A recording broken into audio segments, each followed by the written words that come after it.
Sambil menunggu prosesi pendaftaran pasangan Anies Baswedan dan Muhaimin Iskandar ini, kita akan berbincang dengan peneliti dari Saiful Mujani Research and Consulting, pengamat politik dari SMRC juga, Bung Saidiman Ahmad. Selamat pagi, Bung Saidiman. Selamat pagi, Mas. Ya, sambil nunggu nih, Bung Diman, kita ngobrol-ngobrol.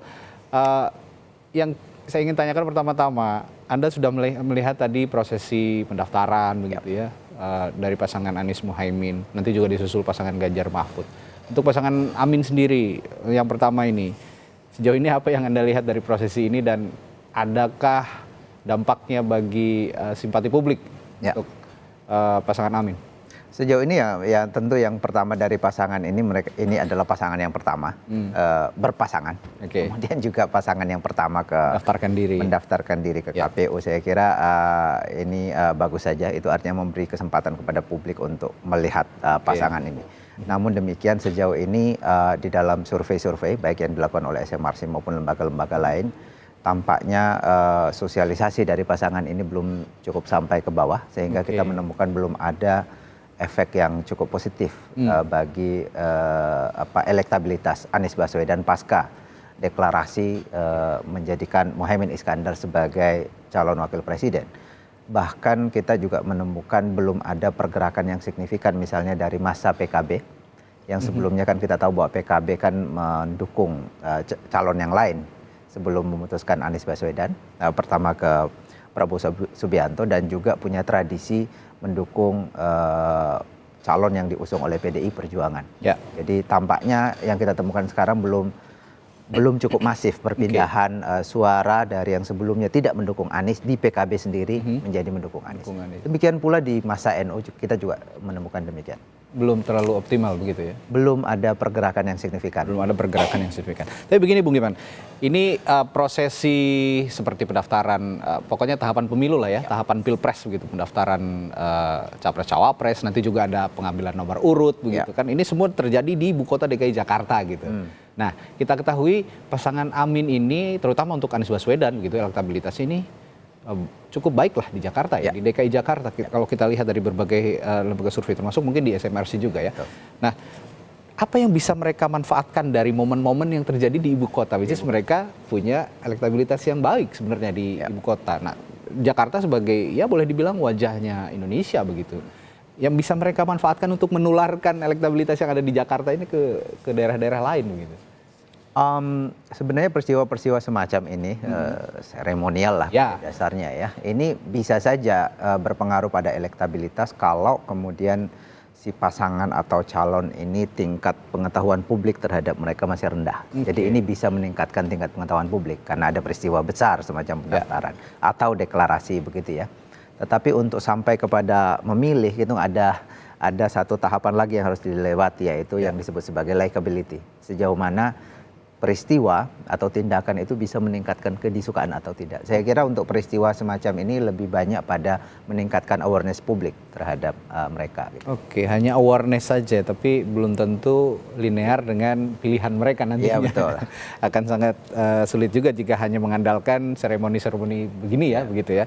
Kerja-kerja nyata yang ada di daerah. Nah, sejauh ini kalau kita lihat ini kita melebar ke juga pasangan Ganjar Mahfud yang ternyata juga Ganjar ini menggandeng tokoh Jawa Timur, dikatakan selain pasangan Amin ya. Nah, di harian Kompas hari ini diulas perebutan suara di Jawa diprediksi bakal ketat. Seketat itukah memang? Kalau memang melihat komposisi yang ada sekarang ya, sedangkan Pak Prabowo juga belum memilih pasangannya. Kita lihat dua pasang ini dulu saja.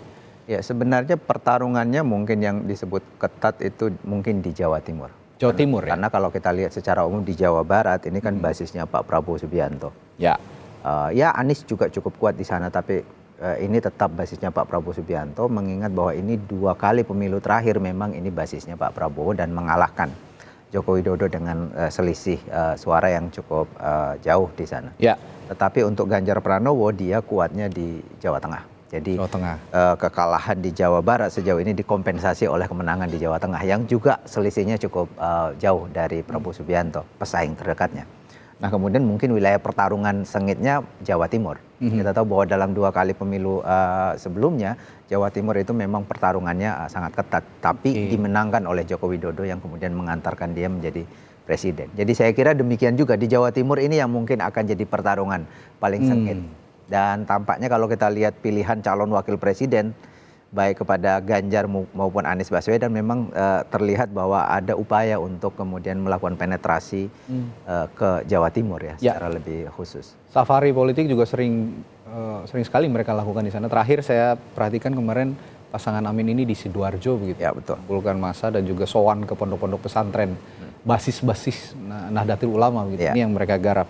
Nah, kalau dilihat dari jumlah pemilih di Pulau Jawa, Mas Diman, ini sebenarnya kan Jawa Barat yang paling banyak ya, 35 juta pemilih, lalu Jawa Timur disusul Jawa Timur 31 juta dan juga Jawa Tengah 28 juta. Nah tadi Anda mengatakan perangnya sebenarnya di Jawa Timur gitu ya, meskipun pemilih banyaknya di Jawa Barat.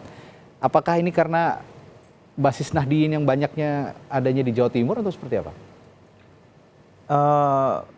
Iya, itu salah satu faktor, salah satu ya. Nahdien ini kalau secara nasional kan kita di survei kita ada 20-an% orang yang merasa sebagai anggota, baik aktif maupun tidak aktif. Anggota ini artinya terikat secara organisasi kan. 20% ini dari total jumlah pemilih? Dari total jumlah pemilih. Atau mungkin kalau kita totalkan mungkin lebih dari 40-an juta. Cukup besar ya. Indonesia. Dan di Jawa Timur proporsi orang yang mengaku sebagai orang NU di sana ini sangat besar ya. Di survei terakhir kita 48,4%.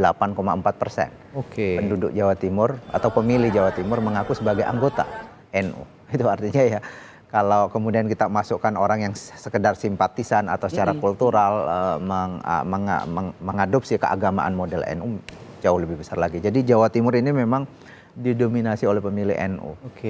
48% lebih ya tadi ya, pemilih di Jawa Timur yang mengaku berbasis Nahdlatul Ulama gitu. Nah, kalau demikian 48% dengan jumlah pemilih itu di Jawa Timur dan jumlah pemilih Nahdien 20% secara nasional, itu bisa menularkan, Jawa Timur itu bisa menularkan pilihan-pilihan mereka terhadap daerah-daerah lain begitu ya?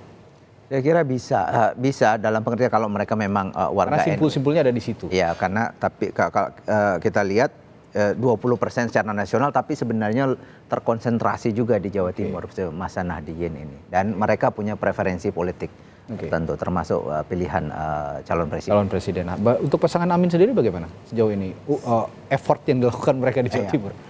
Sejauh ini kalau kita lihat survei pasca deklarasi ya, terutama di Jawa Timur kita melihat masa NU sekarang ini masih lebih dominan ke Ganjar, kemudian ke Prabowo Subianto dan terakhir Anies Baswedan.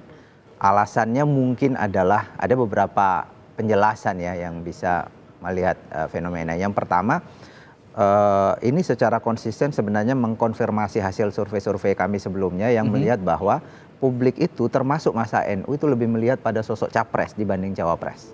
Jadi yang lebih dinilai capresnya. Sementara kita tahu bahwa sebelumnya memang ya masa NU lebih condong ke Ganjar Pranowo kemudian Prabowo Subianto. Dan bukan kali ini saja, sebelumnya di 2 pemilu sebelumnya masa NU juga condong ke Joko Widodo. Dan ada persepsi bahwa pelanjut dari Pak Joko Widodo ini ada Ganjar Pranowo.